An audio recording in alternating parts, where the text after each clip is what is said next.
Hi, it's Dane Richardson here from All For Health. Is there a music instrument that you've always wanted to play, a sporting skill that you've wanted to master, or some other talent and skill that you've always wanted to develop?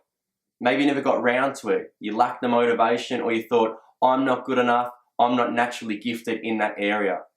Well, today's video is about proving all of those points wrong and to help encourage you to pick up that instrument, master that sporting skill, and develop the talent and skills that you never got around to doing. During today's video, I'll be reviewing the book by Daniel Coyle called The Talent Code and passing on all the knowledge I've learned from that book to you. Also, I'll be passing on knowledge and techniques that I've learned whilst I've mastered certain skills of mine, such as guitar.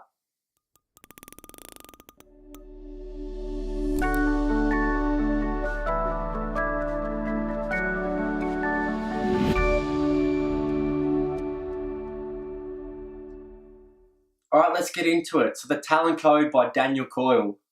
The subtitle suggests that greatness isn't born, it's grown. Now, I'm a firm believer in that. If there's something you want in your life, if you work hard enough towards it, you can achieve that. You can develop any talent and skill.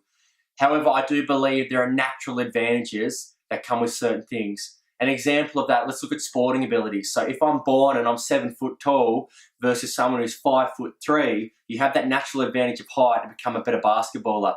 So in terms of becoming the best at something in the world or the best in the field, sometimes there are natural abilities that help us.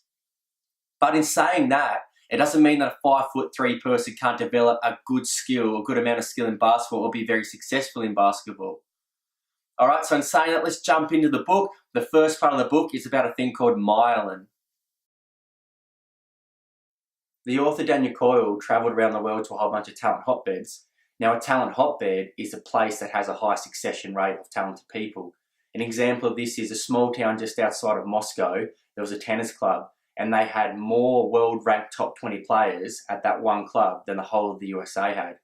Another example is in Texas, there's a small recording studio. They don't have the big funding and the big facilities, but they've produced a lot of talented artists such as Beyonce and Jessica Simpson. So what Daniel tried to do whilst travelling around all these talent hotbeds is to find out what they all had in common and how did they produce such talented people from such unlikely places. During his travels, he came across this thing called myelin, which he learned a little bit about from some scientists. So what is myelin? Every human movement, action, or feeling is a precisely timed electric signal travelling through a chain of neurons. And a chain of neurons is a circuit of nerves. Okay, so if I think to move my arm up like this, I've sent that signal through that chain from my brain through to my muscles to activate that movement.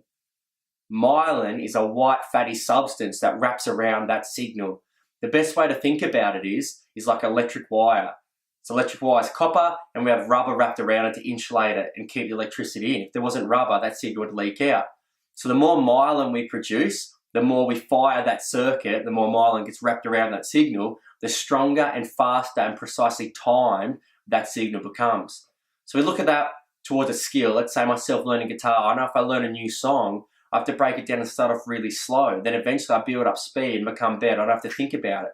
Well, what I'm doing there, that signal is becoming stronger because myelin is wrapping around that signal, making it stronger, faster, and once again, more precisely timed. So the younger we are, the more easily our body produces myelin. This is why we say that infants and younger children are like sponges. They can absorb information, pick up skills just like that. It doesn't mean you can't teach an old dog new tricks. So if you're middle age, it's not the end of the world. You can still learn new skills and talents. It just takes a little bit longer because our body still produces quality myelin until we are in our mid-50s. After that, that's where myelin starts to deteriorate. So when we get to our 60s, 70s, and 80s, we get these little micro tears or holes in our myelin and that signal releases. This is why you see older people moving around a bit more slowly and they get skill fade because these little holes in the myelin releases that signal. So the signal slows down, it's not as accurate and it's not precisely timed as it once was. So that essentially is the basic science behind developing a talent or skill. But how do we produce myelin and how do we produce myelin efficiently and quickly? Well, in the book, it talks about a thing called deep practice. Deep practice is the most efficient way to build myelin. Deep practice is about practicing or rehearsing at the edge of our capabilities, nearly to the point of failure. So how we achieve that is we pick a target, we reach for that target, naturally fall just short, analyse the gap, close the gap, and then repeat that whole process. It's about getting out of your comfort zone. Daniel breaks it into 3 rules. Rule number 1 is to chunk it up. But before we chunk it up, we must analyze the whole thing, the whole movement, the whole song, the whole pattern. That gives us an appreciation of what it is we're about to learn and an understanding of what it is we're trying to imitate. Once we've done that, chunk it up into small pieces and learn each piece nice and slow, because remember, we learn slowly, Myelin wraps, and then naturally that'll speed up the process. An example of this is if I'm learning a song on guitar, I'm going to learn the intro and master that intro before I move on to the verse or the chorus, learn each part, place it together, and I have a song. During Daniel's travels, he came across a musical school in America, and they did that, but they did it in random order. They may learn the middle and then the end of the song before the start. That gives you an appreciation of each sort of chunk of music. Rule number 2 is to repeat it. There is no substitute for attentive repetition. It's better than any teacher or any mentor. So you need to go through that process and keep repeating it, keep wrapping that myelin around that signal. And that's how we limit the chance of skill fade. If you take my guitar away from me for 2 months, I'm not going to be as good as what I was, because that's a skill fade, because I'm missing phase 2 or rule 2, which is to repeat it. Rule number 3 is to learn to feel it. What that means is learn to feel when you're in that sweet spot, because if you're not in a sweet spot of deep practice, you're essentially wasting your time, or you're not building that talent as efficiently as you could.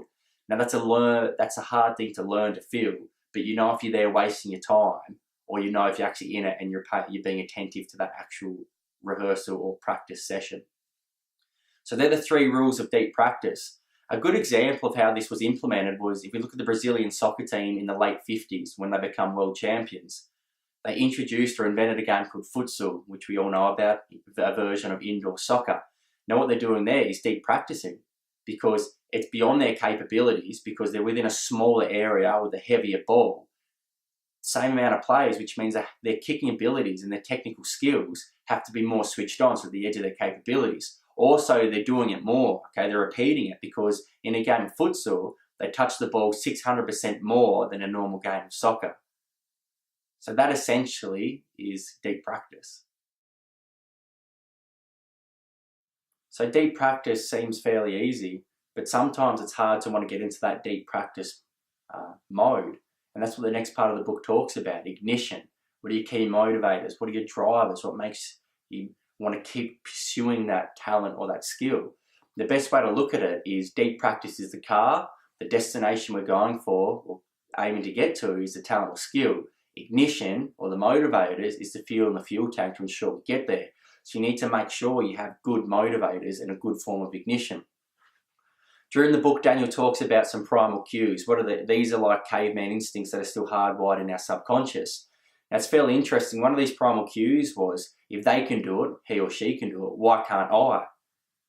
So a good example of this was in the 1950s. A 4-minute mile, so to run 4-minute mile or 1.6 kilometers, people used to think that was crazy, that was unachievable, no one could ever do that. Until in America, at Oxford, a medical student, Roger Bannister, he broke the 4-minute mile. Well, guess what? Within 3 years, 17 other people broke that 4-minute mile. The once seen unachievable task, impossible task. It's crazy to think. And that's like everyday life.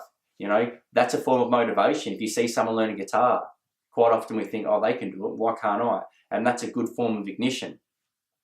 Another form of ignition is the feeling of acceptance or being part of a community. And once again, that's a caveman instinct. We belong together with other people, very social creatures. So a good example of that is with the military. It's an excellent example. By being part of that small, tight team, that ignites us and keeps us motivated to continue training. A couple other motivators might be you've just been exposed to it at an early age. So I'm not too sure what my ignition for music was, but I know that I grew up around music. No one in my family played an instrument, but there was constantly music being played, and I fell in love with music at an early age. So that's another form of a primal cue. So it's important to find these motivators, or else you won't stay in that deep practice and you won't learn that skill. So once we have our motivation to get into our deep practice, there's one more thing missing, and that's a teacher or a mentor or a guide to help guide us to get to that talent or skill. And that leads to the final part, being master coaches. So Daniel speaks about all these talent hotbeds and how all the coaches and mentors had a whole lot in common. He said they had 30 to 40 years of experience in their area. And to his surprise, there were no pep talks, motivational speeches, slaps on backs. Instead, it was very direct, relevant information to that student. He spoke about how all the master coaches knew their individuals. So they never coached as a collective, but individually. They knew what motivated each one of their students. Maybe it was yelling for one, maybe it was talking to another, maybe it was, analogies for others. He also mentioned how these master coaches never complimented someone on their abilities, but they'd compliment on their efforts. So if I say, wow, that's a really good golf stroke, you set the standard here, and then the student believes, okay, that's the standard, I don't have to work any harder. But if you say, okay, excellent effort, let's try and work on this, there's no standard being set, you praise them for their effort so they feel like they're being valued and they continue to try and grow. He also spoke about how they all had a blueprint. Okay, what that means was they tested and adjusted certain theories across different years, tried everything, and had this one thing and certain strategies they knew worked, and they stuck by that. So I can relate to this through my rowing career that I had as a teenager. I got this older coach called David Polson. He had about 35 to 40 years experience in rowing. He was a very quiet, reserved man. He only spoke when he had to. And when he coached, he only coached when he had to. He said small, direct things that helped our technique. Well, every crew that David coached had won a national medal, and he got us to that standard where we, fortunately enough, won a national medal in rowing.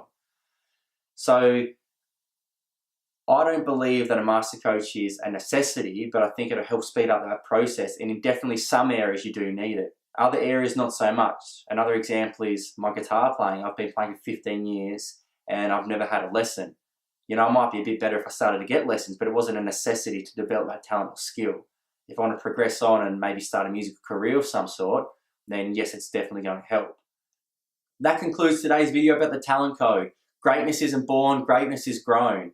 And that is so true. If there's a talent or skill that you never got around to developing or starting to learn something, start today. And there's no such thing as failure, it's feedback. It's never going to feel right straight away. Jimi Hendrix didn't first pick up a guitar and become a guitar god. Okay, he's not naturally gifted. It's the tens of thousands of hours he spent behind a guitar that makes him so good. It was actually Michelangelo that said, if people knew how much work I put in, they wouldn't think what I did was so wonderful. So find that ignition, get into deep practice, get some mentoring, whether it's just a YouTube video, a coach, or a bit of advice from a friend, and start today. Hi, thanks for watching today's video. If you liked it or you found it useful, please like, share, or comment, and follow the link below to subscribe to our YouTube channel. And remember, take action today so you can live a more positive and healthier lifestyle tomorrow.